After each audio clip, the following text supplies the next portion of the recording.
On September 19, 2003, the Albert Lasker Clinical Medical Research Award was bestowed on Ravinder Maini of the Kennedy Institute of Rheumatology, Imperial College London, for his discovery of anti-TNF therapy as an effective treatment for rheumatoid arthritis and other autoimmune diseases.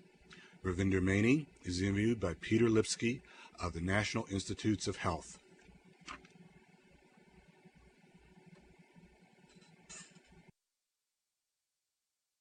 Tiny, first of all, I want you to know that we're all delighted that you've been awarded the Lasker Prize. We think that this is a wonderful recognition for the work that you've done in bringing the anti-TNF therapies and the anti-cytokine concept to useful application for people with inflammatory disease. I wonder if you could take us back to the 1980s when you began this work with Mark. What was motivating you? What were you thinking about? What were the challenges that you saw that led you to begin this line of investigation? I think the die was cast already in 1970s when I was a research fellow, and I became interested in soluble mediators of delayed hypersensitivity, so-called lymphokines, and actually worked for some time characterizing these factors and trying to make sense of them in a clinical context. But it was premature. Indeed, in 1975, Dr. Dumont, with whom I worked at that time, and I conducted a trial of extractable transfer factor. You probably remember transfer factor. Jerry Lawrence from NYU had this idea that you could confer delayed hypersensitivity by injecting extracts of lymphocytes from tuberculin negative patients into tuberculin positive patients. And because it was known that patients with rheumatoid arthritis had a suppressed delayed hypersensitivity response, paradoxically, because indeed features of their synovitis that resemble delayed hypersensitivity responses. Nevertheless, the concept that had grabbed my attention was that there were regulatory defects in the immune response in rheumatoid arthritis, and these could be put right by biological therapy. So in 1975, I ventured into a clinical trial. You probably don't know this, but actually we did a clinical trial, a placebo-controlled clinical trial of transfer factor in rheumatoid arthritis. Of course, it was a shambles. Didn't show anything. But I learned a lot from that, and it kind of fired my imagination, only to be put on the back burner because it was obvious that we didn't know the molecular entities that we were working with.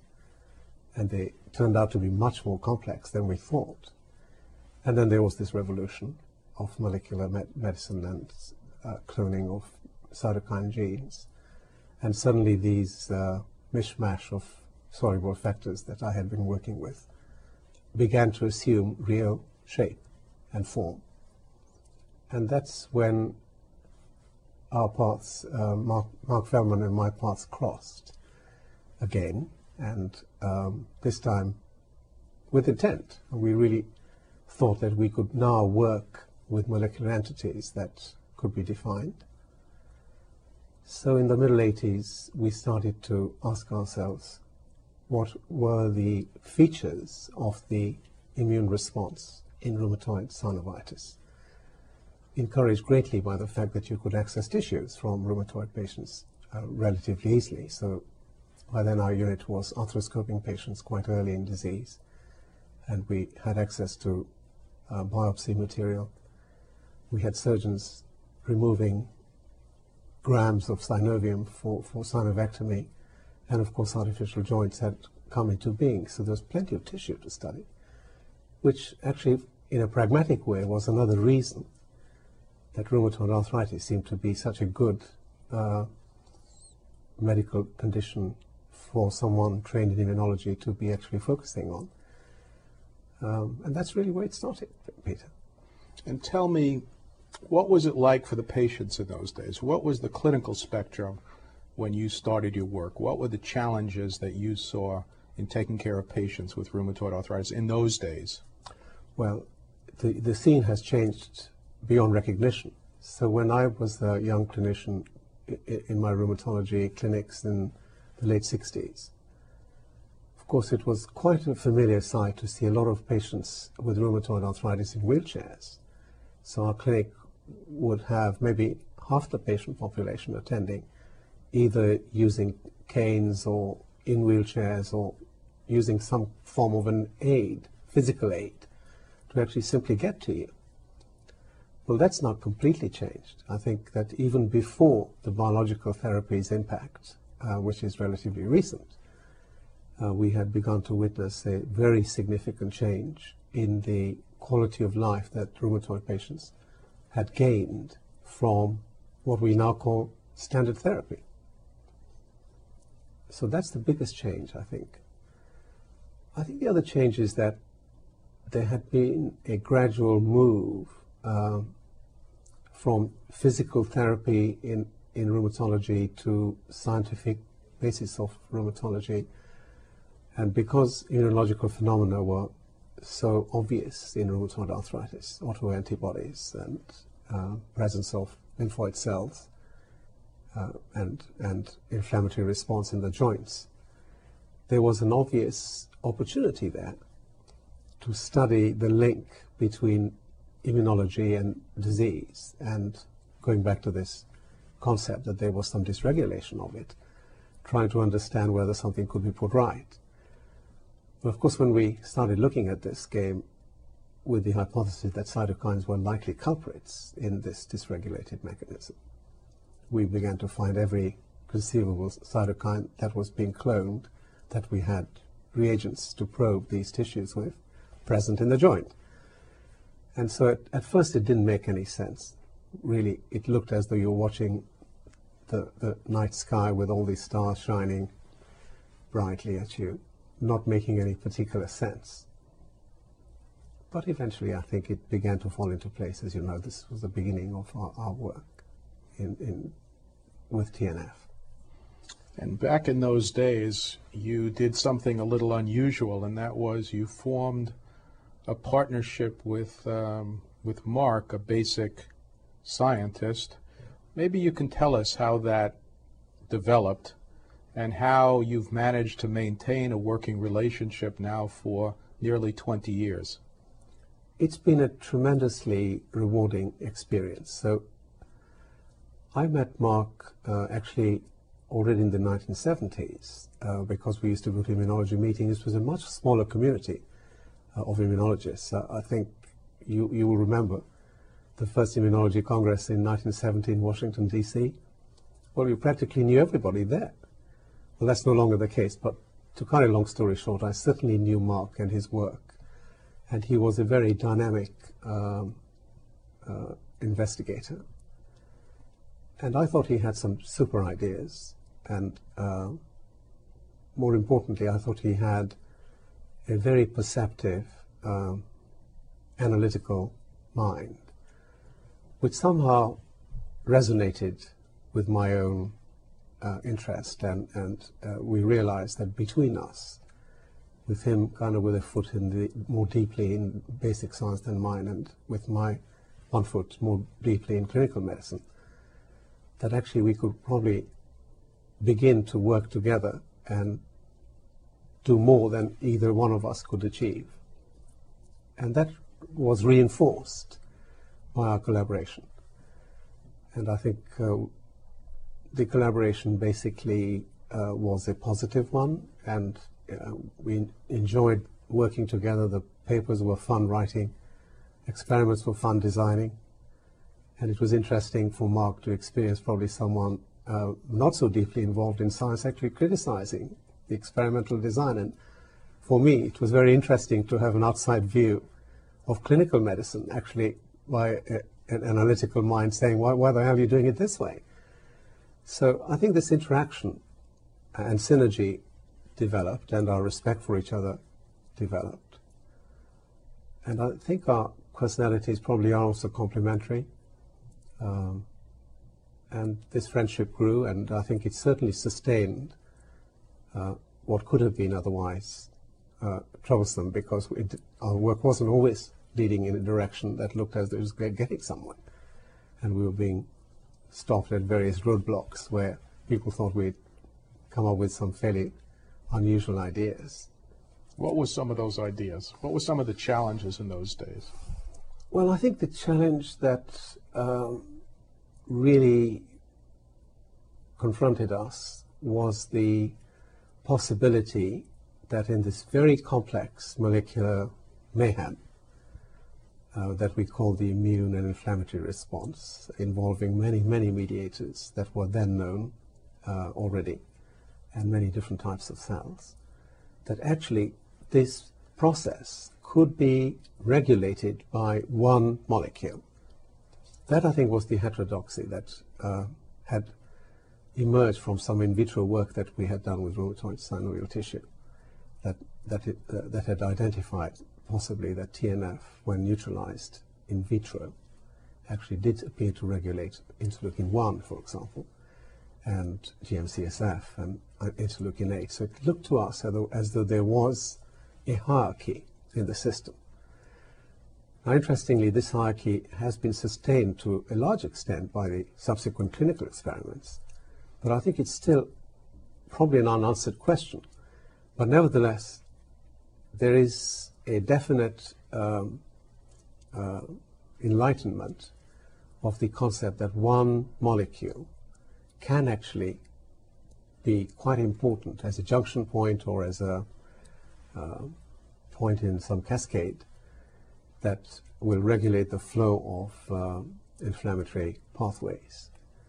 And that's what emerged from the initial experiments. So these results that were originally published in the Lancet were not universally embraced initially. Correct. In fact, as things get controversial in rheumatology, one might say this was an extremely controversial idea, yes, that out of this soup of mediators and cytokines, one could pick out one, and that would be the dominating cytokine that was driving the production of many others. How did you deal with that, let's say, lack or skepticism in the community that this was indeed a valid idea?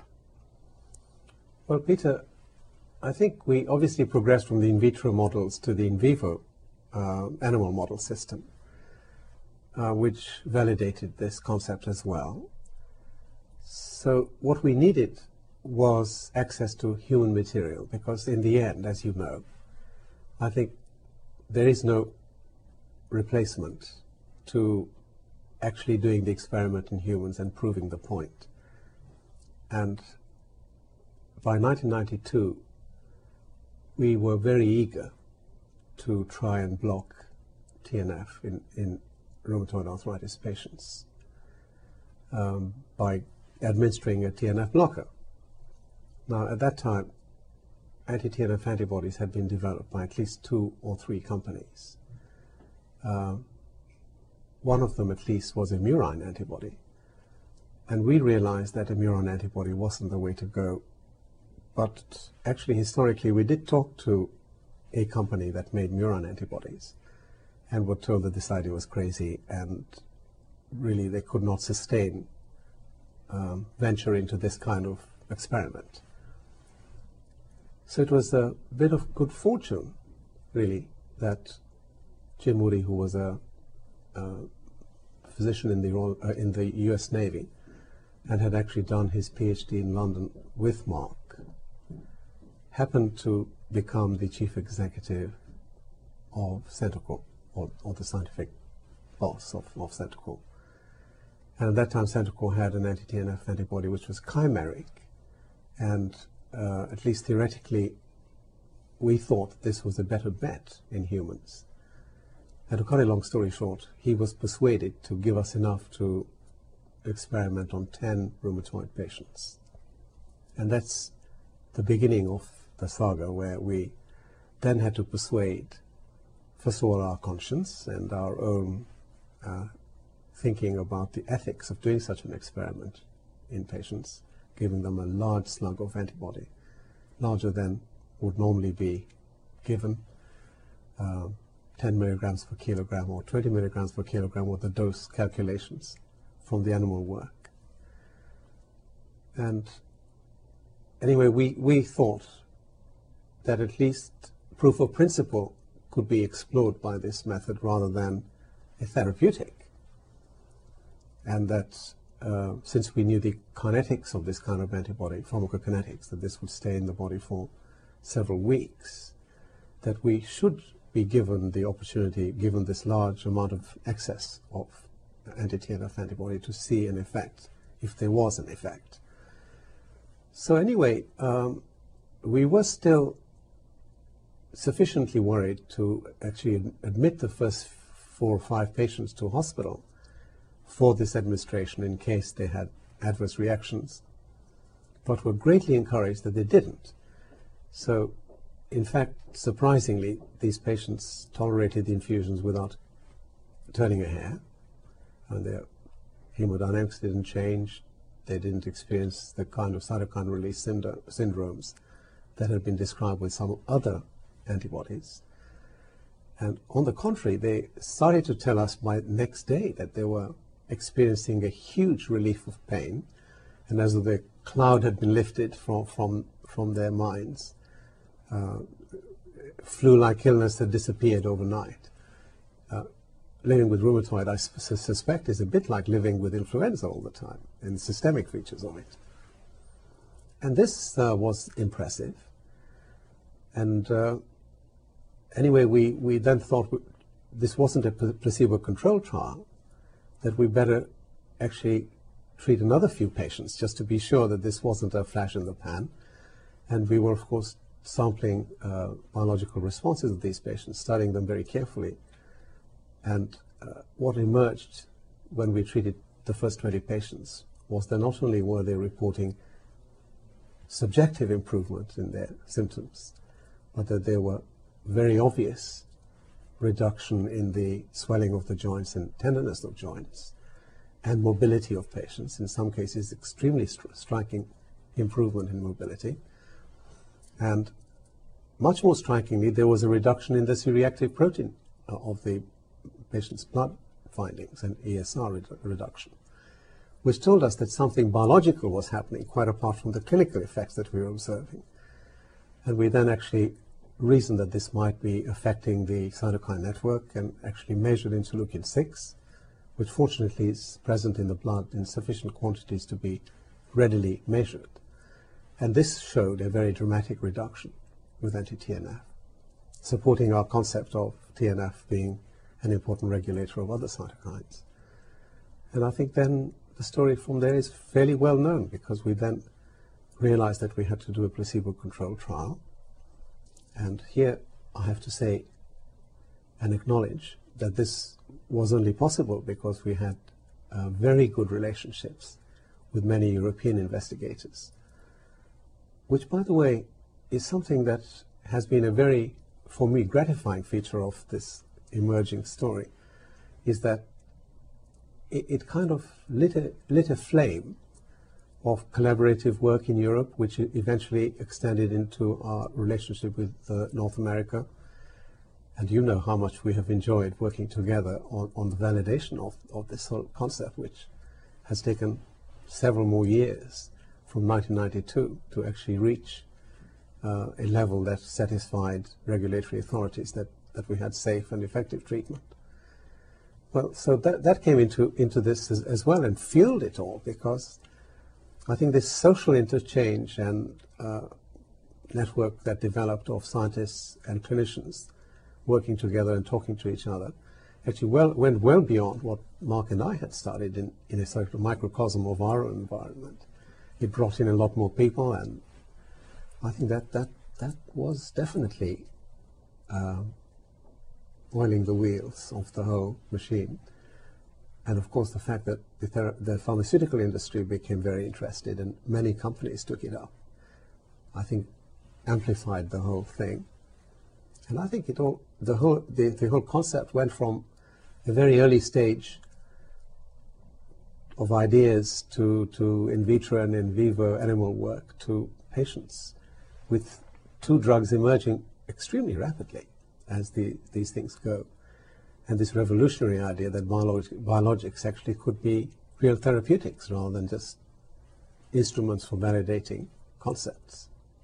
But I want to get back to 1989. Yeah. I want to get back to that 3-year period between 89 and 92. You and Mark had some data from bits of synovium that you had confidence in, but was not generally accepted.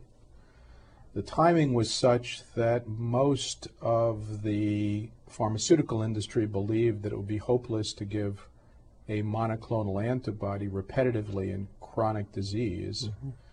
But somehow or other you had an insight and a motivation and a conviction that this would have a big impact on rheumatoid arthritis, and you persisted despite some adversity. Maybe you could think about that time. It's easy to, in retrospect, to say, well, it all just happened, but it didn't happen. You made it happen. And the question is, what was going on in your mind? What were you thinking about? What were the issues that you had to overcome in order to make this experimental result from bits of synovial tissue into a commitment from a pharmaceutical company to do something which in those days was considered to be quite unusual? Well, I think this is, well, okay, one can rationalize as to what happened. There's no doubt that probably both Mark and I are very dogged in our personalities. So given a bone, we will chew it till we're satisfied we've chewed this bone. So I think that once we had this idea that we'd got to a certain extent of supporting the hypothesis that we had developed, and that the only way of proving it was to get into the clinic, we were determined to actually do that experiment, the final experiment, to get the triad to support the hypothesis. And I guess our kind of persistence and the wish to complete something that you had started was a very big motivation force. So I don't know at what stage in my career I learned that in research it wasn't sufficient to have an idea, because everyone has ideas all the time. I mean, every day you go to the lab or to the clinic, you have some new idea. But actually what's important is to develop the idea, and once the idea is developed into what you might call a realizable entity, that you have to complete that process. And this need to complete what we had started, I think, was the biggest motivation. And by the way, I think it's something which, in retrospect, is a lesson that probably all good scientists that have achieved something know about.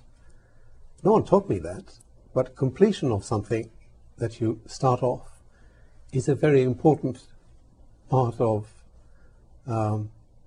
what I call commitment to science. So you can be easily distracted, and we could have readily been distracted because there were lots of ideas that we could have pursued at the time. But there was this thing niggling at us and saying, oh, we've got to complete this experiment. We've got a hypothesis. Until we complete it, we can't take our eye off the ball. So we did take a risk, but I think we felt that this risk was taking. And actually, I think that this is a lesson that I would even preach to my younger colleagues, and I do that. That if you develop something and want to focus on it, then completion is a very important part of that scientific experiment. And a lot of people actually start off with things and never finish them. I don't know if I answered your question, but I think that there was this desire to complete the experiment and not leave it till it was done. And of course, as I said earlier, because it was a successful conclusion, it seemed to go somewhere. And when the first patient finally got anti-TNF in the hospital, you were obviously worried. What were your feelings when that first patient reported benefit? Elation. followed by depression. Because the elation, well, you know, it looked just too good to be true. And that was the depression. That here we appear to have a phenomenon that was very striking, remarkably so, because I think when you're working with patients that you know as patients and as human beings that you're treating, actually you begin to understand that their responses are going to be very real. So there were these, not just the first patient, but the first 5 patients. And each one of them was saying the same thing. Patients I knew well from having treated them unsuccessfully, as it happened, with other drugs that they had been resistant to. And then suddenly they're reporting that something is working for them, which I had previously not succeeded in giving them. Well, that was obviously elating.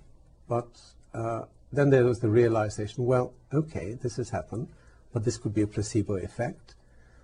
How are we going to actually consolidate this knowledge?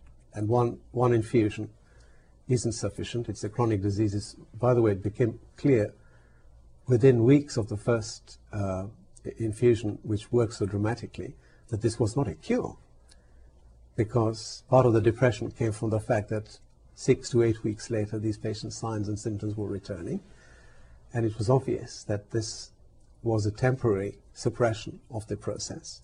So we gave, in part of our protocol, we then developed giving repeat infusions up to 4 times, and this was done, and each time we gave another infusion, we saw the same effect, although in some patients the effect seemed to not last so long, which in retrospect was probably because they were developing antibodies, blocking antibodies.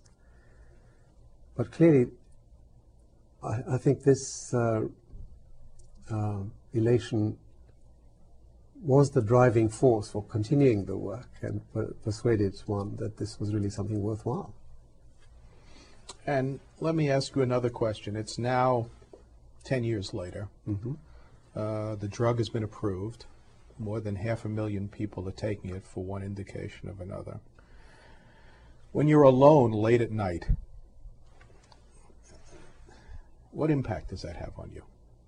How do you think about that? Well, Peter, I'm really pleased that it has apparently helped so many patients. I'm aware that we have not yet actually defined its precise indications, and that there are probably in the future going to be more answers as to, for example, even earlier intervention than is customary at the present time is going to help in a more definitive way the disease features of these patients. And I think, you know, one of the things that was not at all clear at the beginning was whether this was simply going to be controlling signs and symptoms of the disease, much like corticosteroids, or whether it was going to have some more profound effect on the disease process. Well, in our animal work, in the animal model work, we had certainly found protection of joints, both cartilage and bone. But even that was viewed by skepticism in the scientific community, because the feeling was that TNF may not be such an important cytokine in structural damage, and that interleukin-1 may be more important.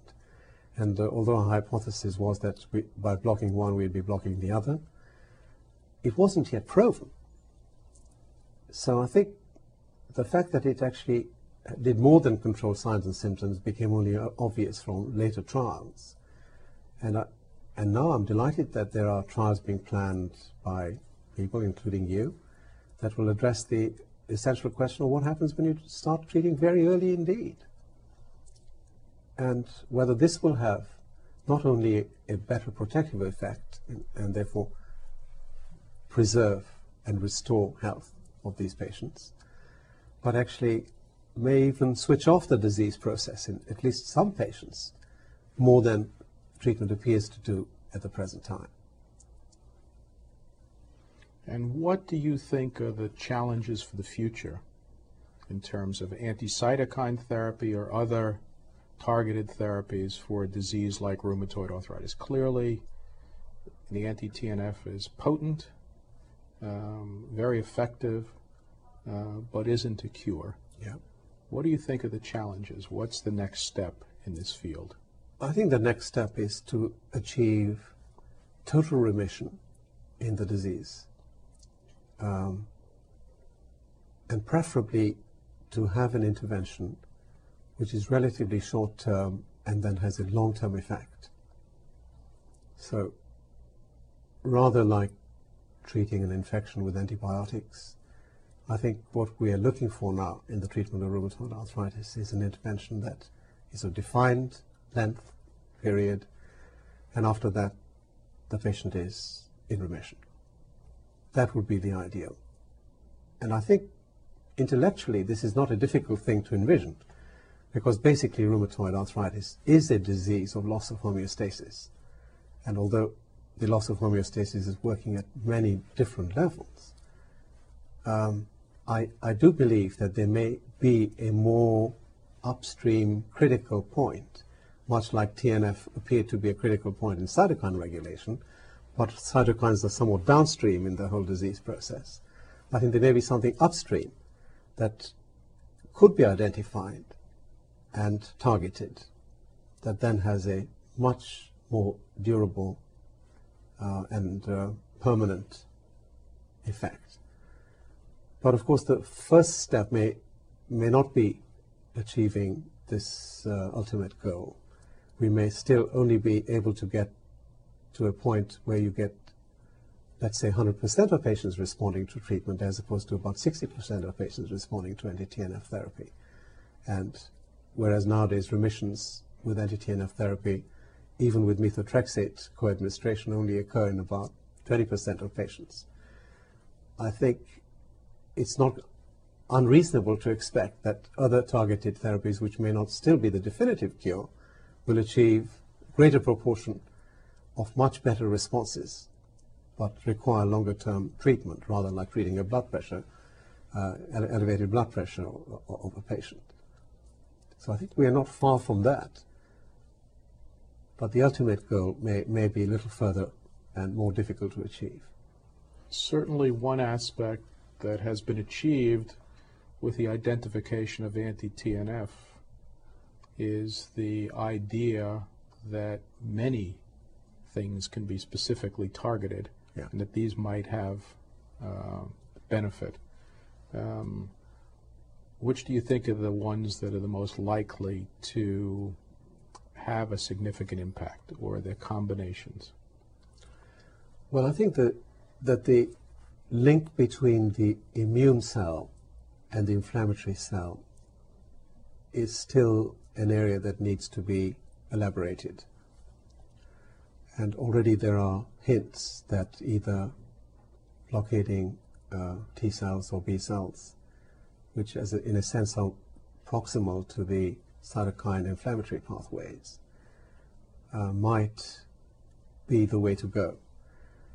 And I think already we had done some experiments in 1992-93 in animal models where we could show that combination of T cell blockade and TNF blockade together were much, much more effective than TNF blockade alone.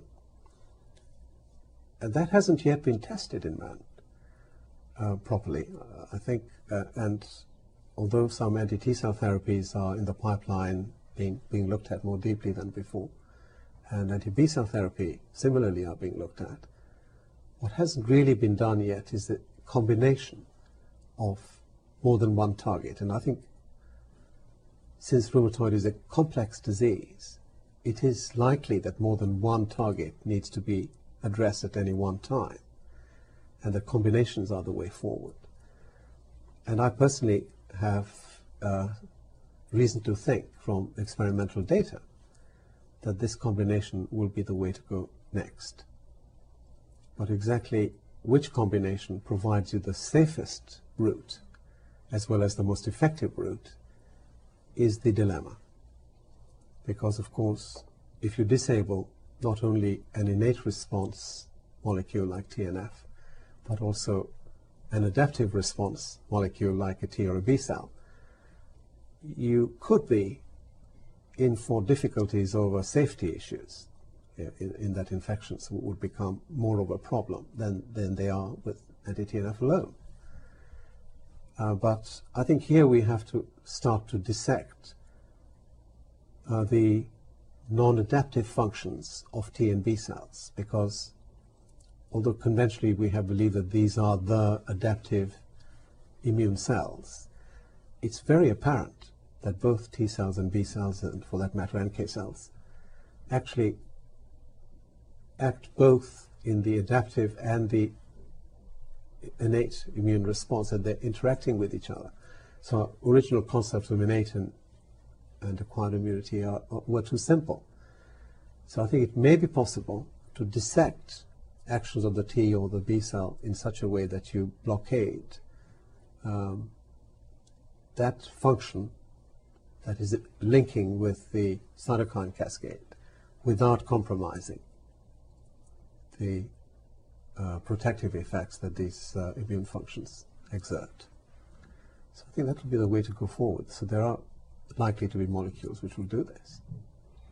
Now, one of the things that's happened as a result of developing anti-TNF therapy is that socioeconomic status now has a major impact on treatment of a disabling disease. And certainly in many parts of the world, the use of these drugs is highly limited or completely restricted based upon the ability to pay. Do you have thoughts about that? Yeah. It really came to my notice very forcefully when I was giving some lectures in India last year, where I think that the total number of the Indian indigenous population that has been treated with anti-TNF therapy doesn't exceed 100 patients. And the inequity of that, which is of course reflected in the rest of the world, actually even in Europe, in certain European countries, the penetration of anti-TNF therapy, despite its licensing, is quite low for economic reasons. And I think that there is an urgent need for us to address how this can be put right. I mean, it's a problem that is not peculiar to treatment of arthritis, of course, and we've seen it with AIDS and we've seen it with other infectious diseases, that the developing world doesn't always get a look in with these important advances that are occurring in medicine. And I don't know how you solve it, but obviously one way is to have some concessionary prices for developing world, because I think technology is not a limitation in producing the TNF inhibitors. It basically is a pricing issue. And at the Kennedy Institute, we are quite interested in actually looking at the possibility of other options that might be exploited for use in these developing countries to target TNF. And I'm quite optimistic that this can be achieved if the current agents that are already in the marketplace can't somehow be subsidized for these developing countries so that access is made easier. Let's go back for a minute, 45 years or so. Yeah. You're a young man, you're in the university, you're deciding on a career. Mm-hmm. What led you into medicine? What led you into academic medicine? What led you into arthritis research? What were the things that propelled you in this direction? Well, there were a series of events in my life that determined the path I followed. I think already when I was a child, I knew I was wanting to be a doctor. So I grew up as a child in East Africa and was actually quite a sickly child. My parents had moved from Kenya to Uganda when Uganda was still a very unhealthy place to live. So in the 1940s, I experienced malaria, typhoid, these kind of illnesses that were in those days endemic. And my experience of being unwell as a child certainly made me determined that I was going to be a physician in a family that actually had lawyers for more than one generation as the kind of profession that they followed. Well, I wasn't discouraged, but I must say my father was a bit surprised that I wasn't going to follow his footsteps in law. But I knew that's what I was going to do, and to cut a long story short, I was successful in gaining admission to study medicine in Cambridge, and Cambridge in the middle 1950s had a huge scientific explosion. The molecular revolution, some people think, began there. Crick and Watson had done their DNA work. Insulin, hemoglobin structure was being worked out.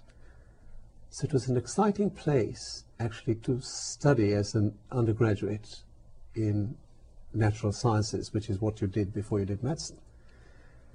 And I think that sowed a seed that kind of stayed with me and grew, that medicine actually had its roots in science.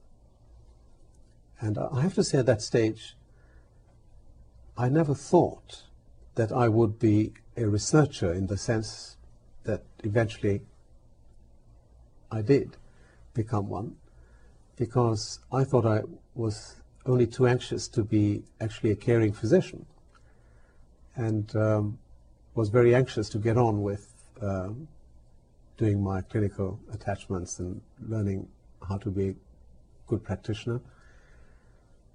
And when I was at Guy's Hospital in London doing my undergraduate studies in clinical medicine, I was very fortunate again in having mentors that actually were deeply committed to experimental medicine.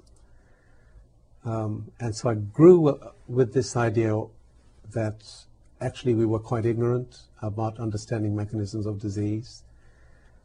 And initially I became very interested in cardiology, because that at that time was a subject that was taught well in the medical school I went to. And I thought I'd want to be a cardiologist, but after I qualified and had spent a couple of years working in a cardiology department, I realized it was very mechanical and not my kind of thing at all, and that I was much more interested in biology. And, well, at that time, biology really was making an impact in immunology. Meadow had done some interesting experiments in transplantation. Cora was working at Guy's as a transplant immunologist. And for a time I thought I might do transplantation immunology. But, you know, one's influenced very much by one's mentors and where you happen to find your fellowship period. And I happened to get a fellowship to work with Dumont at Mary's and then at Kennedy Institute. And that was the period when the soluble mediators had been defined by people like Barry Bloom and John David. And I became fascinated by lymphocyte biology and realized that rheumatology provided a unique opportunity to actually investigate immunology. So I think these paths then converged, that of a clinician and that of someone that had become fascinated by biological processes. And that's how it went on. And during your development, have there been role models, mentors who particularly had an influence on the path that you took? Yes. So I think the first role model was John Butterfield, who was the professor of medicine at Guy's Hospital. He was actually a diabetologist, but he certainly combined a flair for excellent clinical medicine with investigating insulin resistance. And I was a student on his firm and was very deeply influenced by the way that he was able to combine this role as a caring physician, yet as skeptic in terms of the knowledge we had and wanting to understand diabetes. Actually, no one wanted to work on diabetes because you could treat it with insulin. And there he was saying, well, actually, that's not enough. We need to understand what diabetes is, because there's more to diabetes than treating with insulin. Well, that stuck in my mind as an attitude to rheumatic diseases that I became interested in. And then, of course, there were people that were very influential in rheumatology, both in clinical description, people like Eric Bywaters, Tom Scott, with whom I worked as a young trainee, and he was a young rheumatologist at the Kennedy Institute. Maurice Ziff, your ex-mentor and chief in rheumatology, who I came across and was very impressed by his approach to defining the immunological problem of rheumatoid arthritis. I think he certainly lit my imagination that immunology was important in understanding rheumatoid arthritis. And it progressed from there. And what are your views on the future of rheumatology research? Is it secure? Is there a pipeline of young tiny Mainis who are going to pick up the mantle and continue to make progress? What are your thoughts about this? I think it's in crisis, actually, personally. I think there's a problem, not just in rheumatology, but in academic medicine, that the demands that are put on a young physician to be an excellent clinician do not allow time or easy compatibility with also being a first-class investigator in the laboratory, which is the model that I grew up with. So it seems that now people have to be either excellent experimental rheumatologists in the clinic, but not be able to run a lab as well. And the combination appears really to be more and more difficult. For example, for getting grants, a clinician is basically jumping from a much higher point than a PhD who has no clinical responsibility, who can devote his entire time and focus on gaining grants and recognition and publications, which require, of course, time and energy, which the clinician is having to fit into his complex and busy clinical life. So I think that there are a lot of impediments for the clinician to retain a credible laboratory presence. But I do think that the opportunities are there, because actually it is possible once again to apply the basic scientific principles to physiology, and therefore to be able to develop not only a laboratory program, which is how we used to think there was a dichotomy between the laboratory program and the clinical program in immunology when I started, but actually to marry them. But I do think that you have to work in a team. And I mean, coming back to the partnership with Mark Feldman and myself, I think that that partnership has got some general points to make for investigators in the future in rheumatology. I think a clinical investigator has to have the training in a basic scientific subject, which gives him credibility and standing in the scientific world. But for him to succeed in translational research, there has to be a significant partnership with someone who can be full-time in the laboratory, so that when you're standing on the bridge, which someone like me does, you aren't worrying about what's going on as far as the quality of work is concerned in the lab, and at the same time looking at the quality of the work that's going on in the clinic for clinical research. You have to be able to be sure that someone is minding the back door and the back room with high quality and high integrity at the same time as you're minding the front room. So I think this teamwork is an essential component. More and more it will be necessary for people to work in groups in networks, and I think the anti-TNF story has also illustrated very importantly that Mark and I weren't the only people that were responsible for bringing this treatment from the lab to the clinic, but some other people were involved, other clinicians, other scientists on whom we depended, either for the ideas before the whole thing developed. I mean, after all, we didn't clone TNF, someone else cloned TNF. We didn't make the antibody, someone else made the antibody. We didn't do the trials on our own. Lots of people did trials with us. And so you do need an environment which is a macro environment in which to succeed, as well as a micro environment. I think the important development that has occurred in your time and my time is that the macro climate of collaboration across national borders and so on has come along fantastically well. I think that people now know each other very well in a big community. The European-American exchanges and working together are a reality, and creates an environment for people to work more effectively in a microenvironment of their own, because the possibility of amplification and the thing taking off is much better than before. So I'd say to the young people, there's a terrific opportunity out there, but recognize that you alone can't achieve any big breakthroughs.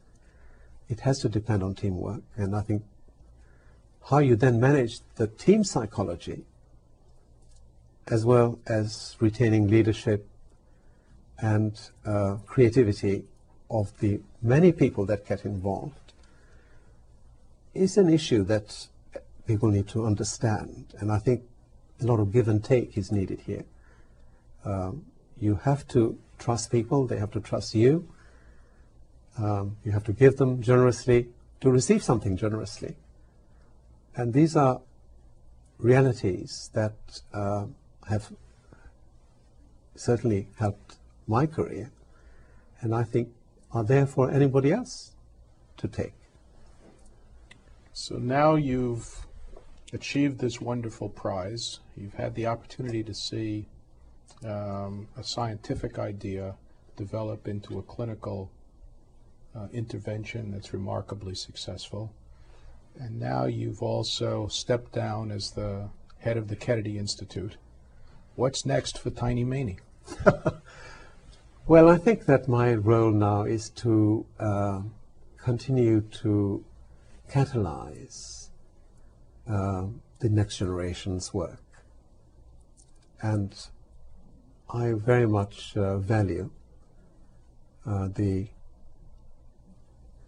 prospects that there are for the current generation and for the next generation, and how can I help both in this microenvironment that I still work in, the Kennedy Institute.